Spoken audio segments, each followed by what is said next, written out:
அஸ்ஸலாமு அலைக்கும் வரஹ்மத்துல்லாஹி வபரகாத்துஹு. அன்பானவர்களே, 3ஆம் நாளுடைய பாடம் தௌஹீத் மற்றும் கலிமா ஷஹாதா, அதனுடைய பொருளையும் அது தொடர்பான பாடங்களை நாம் காண இருக்கின்றோம். முதலாவது விஷயம், தௌஹீத் என்று சொன்னால் ஓர் இறை கொள்கை. சுருக்கமாக சொல்வதென்றால் ஏகத்துவம். இரண்டாவது கலிமா ஷஹாதா. கலிமா என்றால் வாக்கியம், ஷஹாதா என்றால் சாட்சி அளிப்பதற்குரிய வாக்கியங்கள். அந்த வாக்கியங்கள் என்ன, அதனுடைய பொருள் என்ன என்பதை நாம் அறிந்து கொள்ள இருக்கிறோம் இந்த பகுதியில். அதற்கு முன்னர் முதல்ல ஓரிரை கொள்கையை, அதாவது ஏகத்துவத்தை அறிந்து கொள்வதுடைய அவசியம் என்ன அப்படின்னு சொன்னால், முதல்ல ஒரு மனிதன் தௌஹீதை, ஓரிரை கொள்கையை, ஓர் இறைவன் என்பதை அறிந்து கொள்வதனுடைய முக்கியத்துவம் என்னவென்று சொன்னால், அவன் கற்றுக்கொள்ளக்கூடிய அறிவு கல்வி களஞ்சியங்களில், கல்வி தொகுப்பில், கல்வி கலையில் முதல்ல அறிந்து கொள்ள வேண்டியது இந்த ஏகத்துவ கொள்கையைத்தான். ஏன்னா இஸ்லாமிய மார்க்கத்தினுடைய அனைத்து அம்சங்களும் அதன் அடிப்படையில் தான் அமைந்து இருக்கிறது.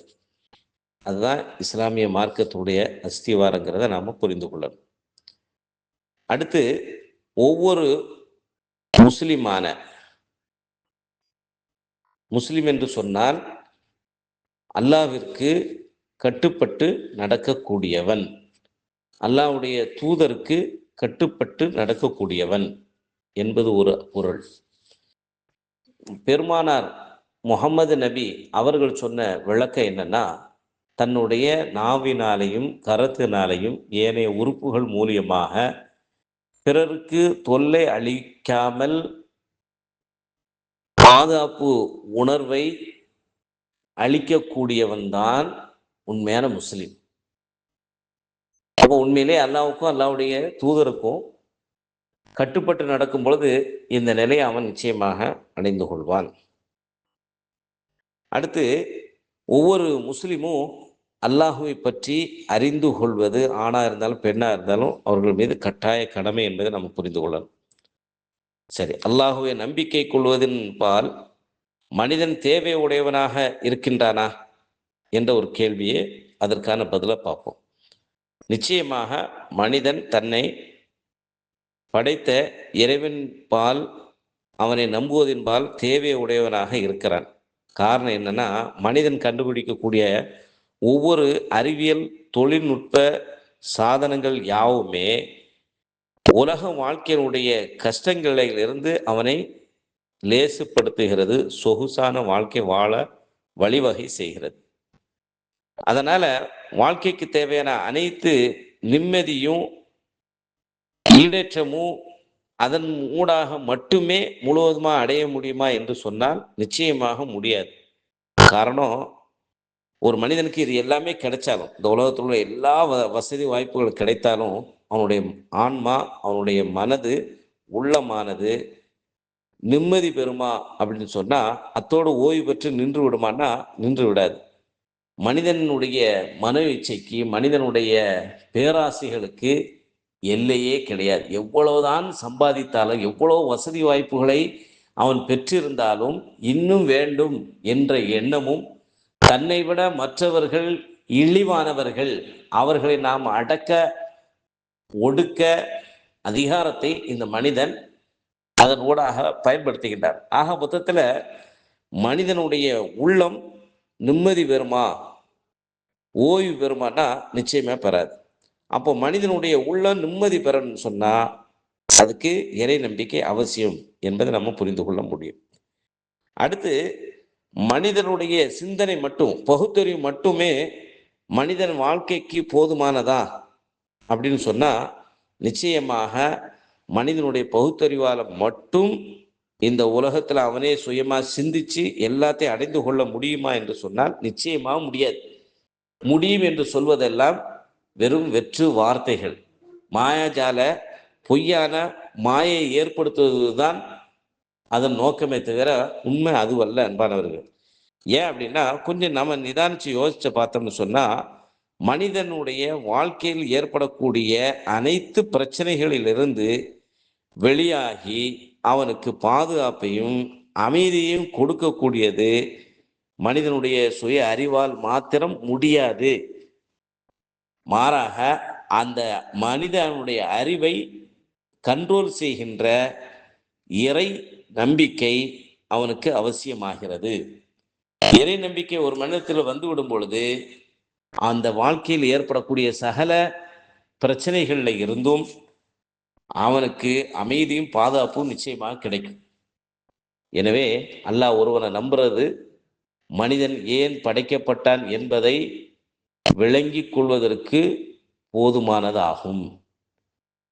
மனிதன் எதனால் படைக்கப்பட்டான், ஏன் படைக்கப்பட்டிருக்கிறான், யார் படைத்தான் என்ற கேள்விக்கு அவன் பதில் தேடும் பொழுது நிச்சயமாக இறைவன் ஒருவன் இருக்கிறான் அந்த நம்பிக்கை என்பால் அது அவனை கொண்டு போய் விட்டுவிடும்.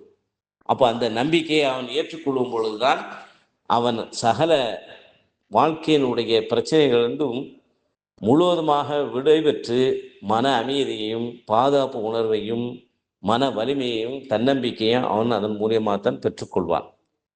அடுத்து அல்லாஹ் ஒருவன் இருக்கிறான் என்பதற்கான ஆதாரங்கள் என்னென்ன இருக்கு அப்படின்னு பார்த்தோம்னா, நாம வாழ்கின்ற இந்த பூமியினுடைய கட்டமைப்புகள், வானங்கள், பூமி, சூரியன், சந்திரன், நட்சத்திரம், தாவரங்கள், மரஞ்செடி கொடிகள், பயிர் பச்சைகள், வயல்கள், தோப்பு துறவுகள், ஆறு, மலை என அருவிகள் என இது மாதிரி கனிவர்க்கங்கள், இரவு பகல் மாறி மாறி வருவது, அதே போன்று கடலுக்கு அடியில் முத்துக்களும் பவளங்களும் கிடைப்பது, அதில் பல்வேறு திட திரவ என கனிம வளங்கள் கிடைப்பது, இதுவெல்லாம் யோசித்து பார்க்கும் பொழுது இரும்பு, 2 கடல்களுக்கு மத்தியில் தடுப்பு இருக்கிறது, இதுவெல்லாம் மனிதன் இந்த உலகத்தில் அவன் காணுகின்ற, பார்க்கக்கூடிய, நுகரக்கூடிய, கேட்கக்கூடிய, அனுபவிக்கக்கூடிய ஒவ்வொன்றையும் அவன் சிந்தித்து பார்த்தால் நிச்சயமாக இவற்றையெல்லாம் படைத்த வல்லமை மிக்க ஒருவன் இருக்கிறான் என்பதை நாம் புரிந்து கொள்வதற்கு போதுமான